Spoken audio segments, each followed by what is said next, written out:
आज हम लोग इस टेस्ट पेपर से फिजिकल साइंस के जो परमाणु नाभिक जो चैप्टर है उस चैप्टर के कई एमसीक्यू को करेंगे।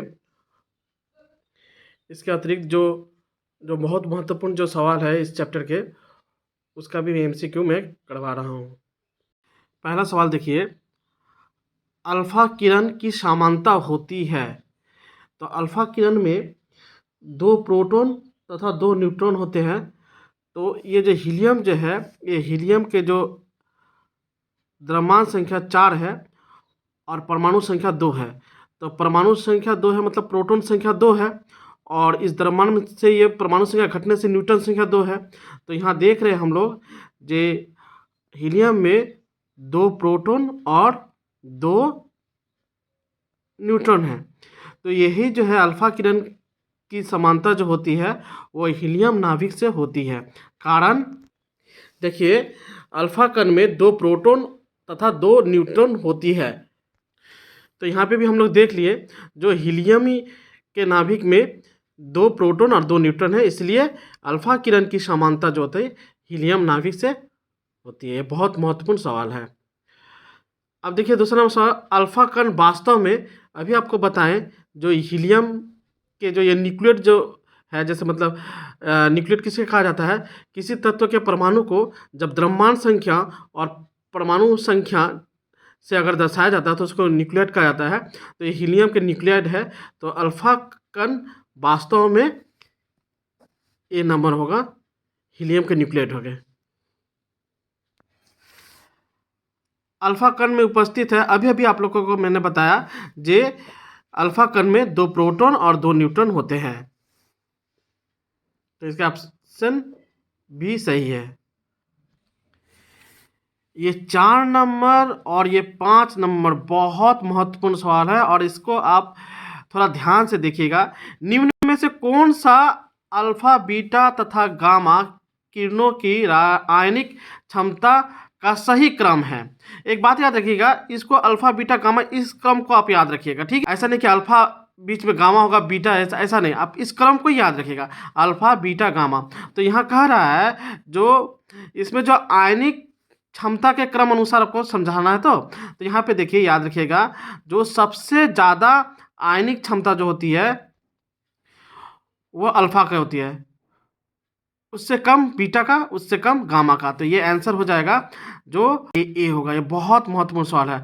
फिर देखिए, अगर ये इस तरह का सवाल रहा, निम्न में से कौन सा अल्फा बीटा तथा गामा किरण का भेदन क्षमता का सही क्रम है? याद रखिएगा, जो गामा जो किरण होता है उसका भेदन क्षमता सबसे ज़्यादा होता है। तो यही क्रम जो है वो सही होना चाहिए।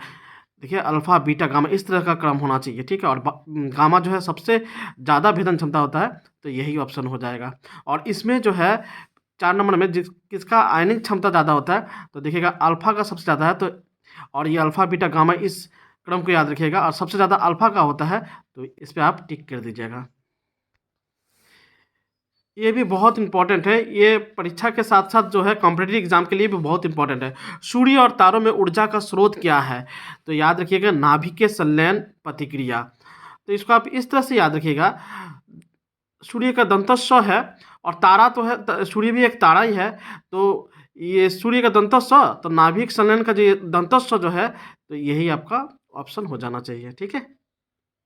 अब देखिए, रेडियो एक्टिव तत्व से निर्गत जो बीटा किरण जो होते हैं वो जो होते हैं इलेक्ट्रॉन के समूह है, याद रखिएगा। 8 नंबर सवाल देखिए, परमाणु के किस भाग में रेडियोधर्मिता की घटना घटित होती है? इसका आंसर हो जाएगा केंद्रक में। एक्चुअली रेडियोधर्मिता जो घटना जो है वो परमाणु के नाभिकीय घटना है, इस बात को याद रखिएगा। सभी रेडियो सक्रिय तत्व अल्फा एवं बीटा किरण के उत्सर्जन करके अंततः किस तत्व में परिणत होता है? सबसे अंतिम जो तत्व होगा रेडियो सक्रिय तत्व का, जो विखंडित होते होते जो सबसे जो अंतिम जो तत्व होगा वो हमेशा लेड होता है, याद रखिए इसे पीबी, इसका संकेत पीबी होता है, ये बात आप याद रखिएगा। अब देखिए, ये जो है बहुत महत्वपूर्ण सवाल है। जीवाश्म का उम्र पता लगाने के लिए व्यवहार की जाती है, तो इसका आंसर होगा कार्बन के जो आइसोटोप जो है वो व्यवहार किए जाते हैं। कार्बन 14, ठीक है। देखिए 11 नंबर सवाल, रेडियो सक्रिय तत्व से अल्फा किरण निर्गत होने से द्रव्यमान संख्या में कमी होती है। हम लोग जानते हैं जो अल्फा किरण जो है वो हीलियम परमाणु है, इसकी द्रव्यमान संख्या कितना 4, तो अल्फा किरण अगर निर्गत होगी तो द्रव्यमान संख्या में कमी 4 कम जाएगा। न्यूटन के आघात से यूरेनियम जिसका प्रोटॉन संख्या 92 और द्रव्यमान संख्या 235 है के विभाजन से उत्पन्न न्यूट्रॉन की संख्या 3 होती है। ये उदाहरण देखिए, जब यूरेनियम पर न्यूट्रॉन की बमबारी की जाती है तो यहाँ 3 न्यूट्रॉन उत्पन्न होते हैं। 13 नंबर देखिए, धनात्मक ध्रुव की ओर विचलित होती है, तो इसमें से कौन सा किरण है जो ऋणात्मक आवेश का गुण होता है।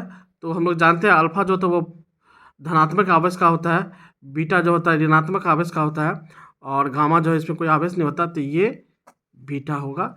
ये ऋणात्मक आवेश का होता है, इसीलिए ये धनात्मक ध्रुव की ओर विचलित हो जाएगा। देखिए 14 नंबर, निम्नलिखित कौन सा आइसोटोप रेडियो सक्रिय तत्व है। इसका आंसर होगा बी होगा इसका आंसर। आपको पता है जो कार्बन 14 जो होते हैं वो जीवाश्म की उम्र का पता लगाया जाता है। ये आपको थोड़ा देर पहले आपको बताए थे। देखिए ये देखिए 10 नंबर सवाल है, जीवाश्म का उम्र का पता लगाने के लिए व्यवहार की जाती है कार्बन 14। अब देखिए ये एक तत्व है जिसका परमाणु क्रमांक जो है वाई है और द्रव्यमान संख्या 1 है। तत्व से बीटा किरण निर्गत होने से उत्पन्न बी तत्व का न्यूक्लियस संकेत क्या होगा। तो हम लोग जानते हैं जो ये बी किरण जब निर्गत होता है तो द्रव्यमान संख्या में कोई परिवर्तन नहीं होता है और परमाणु जो संख्या जो होती है वो एक बढ़ जाती है, तो ये y+1 होगा। और जब प्रोटॉन संख्या जब चेंज हो गया तो आप लोग जानते हैं जो क्या होता है तत्व जो है वो चेंज हो जाएगा, ये तत्व बी में कन्वर्ट हो गया, तो ये बी और परमाणु क्रमांक जो है एक बढ़ जाता है तो y+1, और ये द्रव्यमान संख्या जो है वो अनचेंज रहता है, तो आंसर हो जाएगा ए। 4 नंबर जो सवाल है ये बहुत महत्वपूर्ण सवाल है और इस दोनों का आंसर जो है एक ही है। देखिए क्या है, मस्तिष्क के ट्यूमर की चिकित्सा में किस रेडियो सक्रिय तत्व का व्यवहार किया जाता है, कोबाल्ट 16। और ये 18 नंबर देखिए, किस तत्व के समस्थानिक जिसे आइसोटोप कहा जाता है का उपयोग कैंसर के इलाज में किया जाता है, उसका भी आंसर कोबाल्ट है। अब ये 17 नंबर सवाल देखिए, यूरेनियम जिसका प्रोटॉन संख्या 92 है, द्रव्यमान संख्या 235 है, से अल्फा किरण निकलने से उत्पन्न तत्व जो हम कौन सा होंगे। यहाँ पे देखिए हम लोग जानते हैं जो अल्फा किरण जो होता है हीलियम परमाणु के बराबर होता है, तो यहाँ पे देखिए तो यहाँ प्रोटॉन संख्या कितना है, यहाँ पे 92 है, यहाँ प्रोटॉन संख्या कितना है 2 है, तो ये अल्फा जब निकलेगा तो ये प्रोटॉन संख्या घट जाएगा, तो 92 में से 2 घटने से 90 होगा। और ये द्रव्यमान संख्या हीलियम का 4 है और यूरेनियम का द्रव्यमान संख्या कितना है 235 है, तो अल्फा किरण निकलने से ये 4 इसमें द्रव्यमान संख्या घट जाएगी, तो 235 में 4 घटने से 231 होगा। और चूंकि यहाँ पे देखिए ये 92 से 90 परमाणु क्रमांक हो रहा है, तो इसका मतलब क्या है, हम लोग जानते हैं परमाणु क्रमांक चेंज होने से वो तत्व जो है वो चेंज हो जाएंगे। तो यहाँ पे देखिए यूरेनियम जो है वो चेंज होके थोरियम में बदल गया है। और अगर मान लीजिए परमाणु क्रमांक एक ही रहता तो याद रखिएगा जो वो यूरेनियम का आइसोटोप होता। तो यहाँ पे जो आंसर होगा ये बी नंबर होगा।